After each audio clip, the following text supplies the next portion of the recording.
Welcome to Stoopid Politics. All right, guys, this is Stoopid Politics, and my name is Melissa Weinberry, and we have done one show. This is our second show, and we're going to be talking about politics since it's an election year and the different things that go involved. I'm going to let my panel introduce themselves. Once again, my name is Melissa Weinberry, and I am the head of the Fort Wayne meetup group for Ron Paul. And I'll just let you introduce yourself. My name is Al Danowski. I live in Fort Wayne. I've been here about 20 years. Christine Schrock. I'm also from Fort Wayne. I've been here for about 30-some years. Grandma. I'm Michael Mann. I'm a newly registered voter.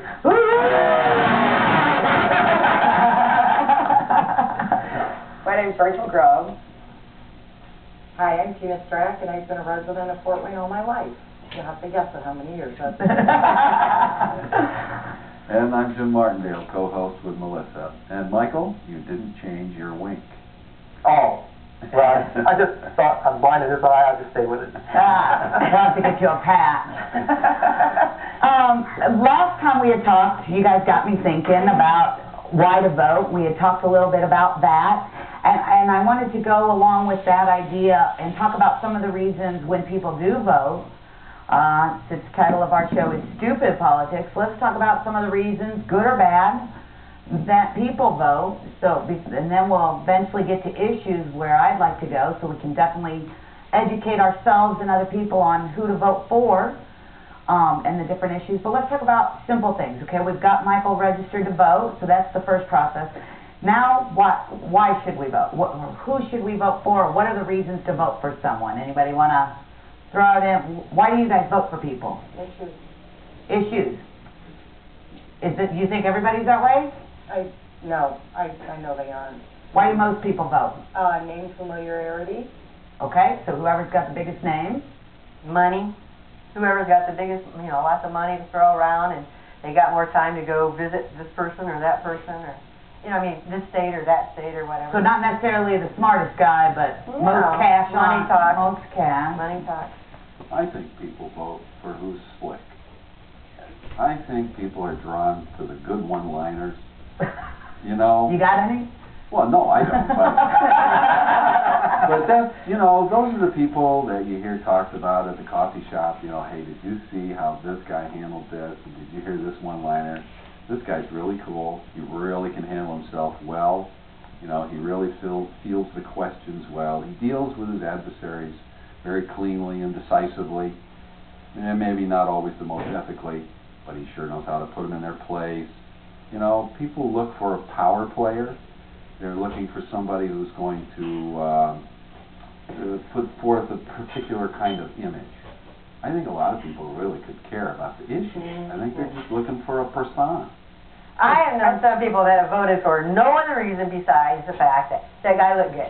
They liked his hair. Oh, I heard that. I think it's ridiculous. Hollywood. It's Hollywood. Whoever has the best makeup job wins. It's just like Jim said, whoever is the most slick presenting themselves. Debonair, smooth talking. And a lot of person who can come across to a particular audience every time, no matter how diverse each audience is. You might have diversity within an audience, but Michigan, economics is the big one there. And it's how the media plays it too, right? Yeah. They could be total bozos, but the media, can play that. Yeah, the media can play that. So they eliminate certain issues. They may take 3 seconds out of an hour interview, and if they want somebody to look good, they can make them look bad. Good. If they want them to look bad, they could take an hour of excellent, interview. So if they have a good soundbite and nice hair, yep, they get people vote. Exactly right. And I think there are some key lines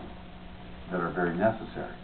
And perhaps the one that resonates most in my memory is the appeal to the evangelical right. The Christian conservative vote. I don't think I get mad if somebody labeled me that, even if I was in that group. Right there, that would just aggravate me, but that's just me. But the reality of it is there's a lot of votes out there that are represented by mainline church attendees. And so if the candidate chooses the right words and the right phraseology. There's a huge number of votes of people who are obviously community-minded because they get together every Sunday morning and Wednesday night, and they do retreats together and stuff. And those people pick up on those lines. They pick up on those innuendos and those gestures. Yeah, but you know what, I go to some of those retreats, and I tell you, I think people can see through some of that stuff. I mean, I think we're smart enough to be able to see through some of those one-liner things. You know, somebody say, oh, I'm saved, or I found Jesus, or whatever. Well, if that's true, you're going to see it in their character. You're going to see it. But do people go far enough to see it? I mean, we were talking about voting records on the last show, and people don't even get that far. They see the nice haircut and the nice slick line. How do they get to where they see that that's not, the nice haircut doesn't represent what he's saying it? How far do you have to go before you can find out what they stand for? Is there... You're going to have to turn off mainstream media. Exactly. I was just going to say that. Start looking somewhere else for your answers because mainstream's not giving it to you. Yes, ma'am. Okay, let's talk about mainstream media a little bit. Where else are we supposed to get our information from? Well, internet.